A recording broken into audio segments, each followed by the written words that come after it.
isu Felda termasuk untuk mengambil semula ladang seluas 300 dan dijangka dibentangkan kepada Kabinet. FGV Holding berhad FGV bagi Assalamualaikum warahmatullahi wabarakatuh to our expected lecturer Sir Muhammad Ibrahim. Hai. So, this is our group members. First of all, me, Abrisam Wiyad bin Ahmad Sabri, and then Nur Shasha binti Hamdan, also Fitrah Maisara binti Rosli, moreover, Nur Damia binti Anwar, and lastly, Arif Fahmi bin Muhammad Saleh. So today, on this slide, I would like to explain about the introduction of Felda organization. Federal Land Development Authority, or we may know as Felda, is founded in 1956 following the Land Development Ordinance 1956. It is actual that the foundation of the organization was mostly brought about by an important in agricultural policies that considered the particular needs of rural communities along with national development agenda through the production of agricultural products like palm oil and rubber. The main objective of this organization is to tackle the issue of unemployment and poverty as well as to raise the standard of living in rural areas. As it expands, there are currently about 400 Felda settlements, making up roughly 60% of Malaysia's total land area. Until today, Felda continue implementing various programs, initiatives and efforts to help Felda settlers in current situation. This is carried out to preserve Felda's position as a statutory body in the government and to guarantee the welfare of Felda settlers going forward in socio-economic development aspect. So now, let we proceed on to the next discussion. Next, I would like to explain about the program that is made by Felda in overcoming socio-economic problems, which is the socio-economic development program. The main objective of this program is to solve socio-economic development problems that exist among the Bumi Putra community. In this program, there are three main efforts that carry out by Felda, which are social development, infrastructure development and finance development. Felda prioritizes social development as part of its socio-economic program, aiming to create a competitive society. They have constructed schools, educational centers and health facility for children, ensuring a secure future. Additionally, Felda fosters community bonding among residents to enhance social aspect. Moreover, Felda also focuses on infrastructure development to enhance the socio-economic status of its community. Sustainable infrastructure such as housing schemes and improved road networks will benefit Felda settlers by providing opportunities for home ownership and easier mobility. This effort significantly raised the living standard of Felda citizens. So furthermore, Felda plays a crucial role in accelerating socioeconomics by offering financial aid, business grants and support to its settlers. This finance development effort is vital for their economic survival and to help them in the current challenging financial landscape. In a nutshell, Felda socio-economic development program has been successful in bringing positive outcome to the community. It is vital for Felda to continue these efforts to ensure the welfare and socio-economic progress of its community in the future. I would like to present about the social activity of Felda. In the 1970s, Felda launched an early childhood education program including the Pusat Literasi Keluarga (PLK), aimed at enhancing social development in their settlements. PLK focuses on encouraging learning in children aged 3 to 4 through early reading techniques which strengthen vocabulary and boost self-esteem. Storytelling is also used to stimulate curiosity and instill moral values. The program emphasizes holistic development, addressing the physical, mental, emotional, and intellectual growth of the children. Moreover, Felda's Pusat Pemulihan dalam Komuniti PDK program focuses on the rehabilitation and skill development of individuals with disabilities, OKU. The PDK offers basic training in movement, speech, special education and daily living skills, implemented in collaboration with Jabatan Kebajikan Masyarakat JKM and local Felda. The program emphasizes family and community involvement, providing necessary structures and tools. Felda supports this initiative with annual funding for equipment and learning aids, transportation assistance for disabled individuals, construction or renovation of PDK buildings, and workshops or courses for both educators and the disabled. This program highlights Felda's commitment to community development and the integration of disabled individuals. This systematic development relies heavily on financial aid from central government agencies such as the Public Works Department, the Ministry of Education and the Ministry of Health. Basic infrastructure like access roads, village roads and water and electricity supplies in remote areas are consistently maintained and improved. Felda also allocates 48 million ringgit Malaysia annually to support this infrastructure development. The Rural Development Scheme implemented by Felda has significantly improved the quality of life and delivered social and economic benefits to hundreds of thousands of rural families, increasing their household incomes. Under the 2014 plan, Felda aims to complete 20,000 new housing units over 5 years on 5,000 acres in Felda areas, costing approximately 1.5 billion ringgit Malaysia. Additionally, Felda allocates about 100 million ringgit Malaysia annually for education and skill training programs, providing scholarships to 5,000 children, including 2,000 from outside the Felda scheme. Felda's education loan scheme, such as the Scheme Incentive Anak Peneroka, SIAP, helps alleviate settlers' financial burdens by incentivizing SPM achievers to pursue further studies at affiliated universities. The Scheme Latihan Kemahiran Felda, SLKF, supports the new generation, especially SPM leavers, in continuing their tertiary education. Moreover, Felda provides a welfare fund to assist settlers with chronic illness, those affected by natural disasters, and those needing medical devices. The fund increased to 1.5 million ringgit Malaysia by 2007 and 2008.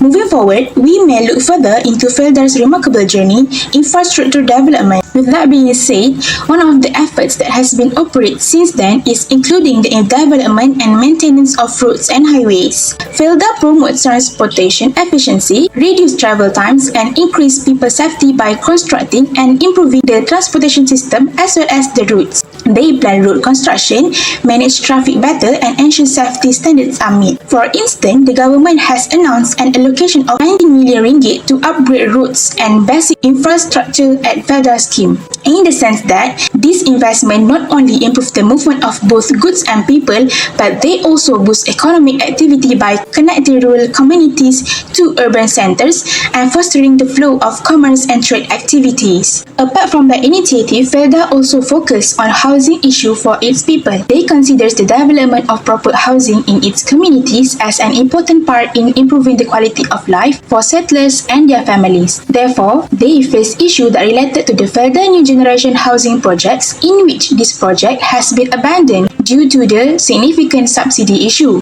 But then, the Prime Minister Datuk Seri Anwar Ibrahim announced several initiatives and incentives to improve the quality of life and preserve the welfare of Felda settlers. With that being said, Felda will definitely ensure that the Felda people have a safe, comfortable and decent place to live by constructing and maintaining residential structures.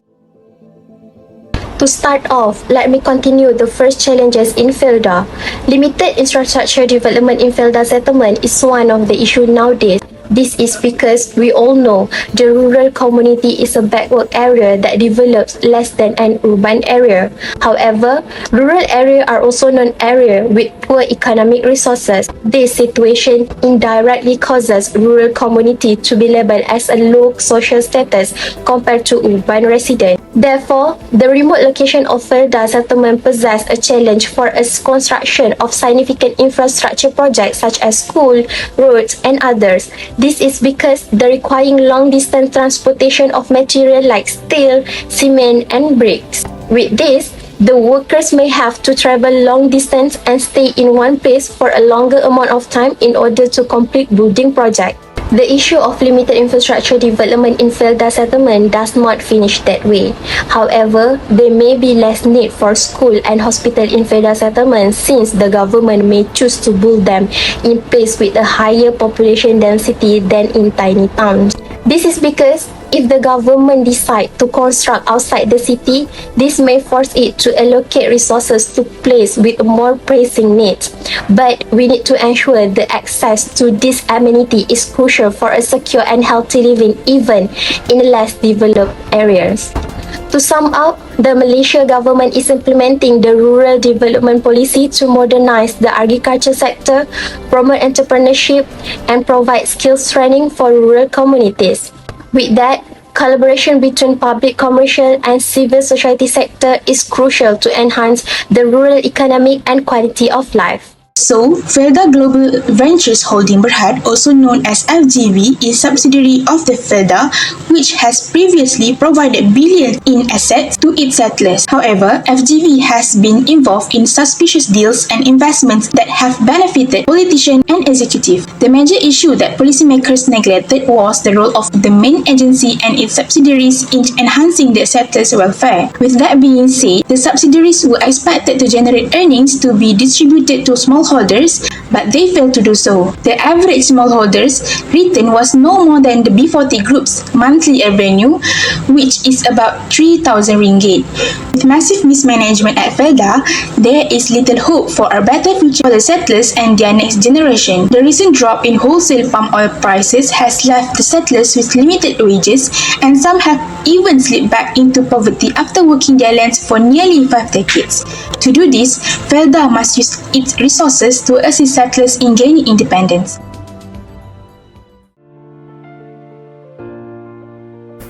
Agriculture entrepreneurship, particularly in livestock, is recognized not only as a solution to unemployment, but also as a means to improve food supply and combat poverty. Consequently, the Ministry of Rural and Regional Development aims to eradicate extreme poverty by 2010. Currently, 48,134 people are classified as hardcore poor in the country, but government efforts have successfully removed 3,830 people from this category between June and December in 2006. Beyond providing job opportunities, Felda has implemented various programs. These programs focus on education, health, spirituality, and strengthening family institutions. Felda prioritize education at all levels to ensure the settler community serves as a model for rural areas. Key educational initiatives include the Family Literacy Center, the Permata program in 2007, Semai Bhakti Hotels in 1975, the Felda Tuition Scheme in 2008, and Felda Junior Mara Science College in 2007. Most of these programs were established to help settler families enhance their knowledge and ease the financial burden of accessing expensive facilities. By implementing these initiatives in Felda settlements, Felda has provided amenities similar to those in urban areas, helping to bridge the gap between urban and rural populations. The urbanization programs and educational opportunities for the second generation in Felda schemes have led to significant cultural changes. Now we look at Felda achievement in social upliftment. Felda prioritizes education for future generations through various programs including Pusat Pemulihan Dalam Komuniti PDK, Pusat Literasi Keluarga PLK, Permata, Semai Bhakti Hostels, Felda Tuition Scheme, Center for Science Study, and Felda Junior Mara Science College. PDK reduces the burden on settlers with special needs children, while programs like Permata and PLK develop creativity, intellect, social, and communication skills. This initiative have significantly enhanced the education and knowledge of Felda settlers' children. Furthermore, on the academic front, Felda has developed several programs to support settlers. The Sawari program, established in 2003, assists settlers in agriculture, food-based industry, and arts and crafts, boosting household incomes. Also, Tunas Mekah targets settlers university-educated children, enhancing their entrepreneurial skills. As a result, Felda generations have launched successful businesses in various sectors, including commercialized agriculture, like chili, lemongrass, and oysters. Also, services like cyber cafes, restaurants, boutiques, and spas. This initiative provide business training and funding to support their startups, fostering economic growth in the community. In summary, Felda's programs have enhanced settlers' knowledge and alleviated financial burdens, offering benefits comparable to urban environments. These initiatives bridge the gap between urban and rural facilities, leading to significant cultural changes. The urbanization programs and education for the second generation have driven notable progress. The advisory panel of Felda management, alongside state and federal agencies, has played a crucial role in achieving significant economic growth and development. A few recommendations that we suggest is Felda should enhance the efficiency of its program by collaborating with universities to study rural issues like climate change and developing new farming methods. This will expose students to rural issues and help communities grow and learn new skills. Felda could also partner with charities to run programs that helps community to enhance their income. Working with businesses could involve finding new markets for products made by rural communities or acquiring new technology to improve farming. For example, Felda could collaborate with tech companies to bring solar power to remote village, providing energy without exceeding electricity. Other than that, investing in agriculture research and development is crucial for Felda, planning to fight rural poverty in Malaysia. This involves studying local weather, soil, crop types, pest management, and water usage to provide farmers with new ways to grow food and address problems like drought or pest. Research and development can also promote sustainable farming practices like organic farming, reducing chemical use, and saving water. All efforts must be directed towards one goal, in which ensuring the welfare and safety of Felda's people at all times. If the government fails to protect Felda, who else can they rely on? The government's role in collaborating with Felda to assist the people of Felda must be emphasized so that every person can sense pleasure and fairness with other citizens. In conclusion, Felda is a crucial organization in advancing the national development agenda, addressing socio-economic issues like poverty and unemployment while improving rural incomes, particularly for the Bumi Putra community. Through its socio-economic development program that deal with social, infrastructure and finance development, Felda tackles this problem holistically and sustainably. Nevertheless, Felda also faces some challenges in order to successfully implementing its agenda. In spite of that, Felda's commitment to overcoming this obstacle has allowed it to achieve its main objective of reduced poverty, resolving rural economic problems and improving the welfare of Felda settlers. The success positions Felda as an organization that will continue to support and assist the Felda community in addressing present and future socio-economic challenges. So I think that's all for now from us, sir. Thank you, sir.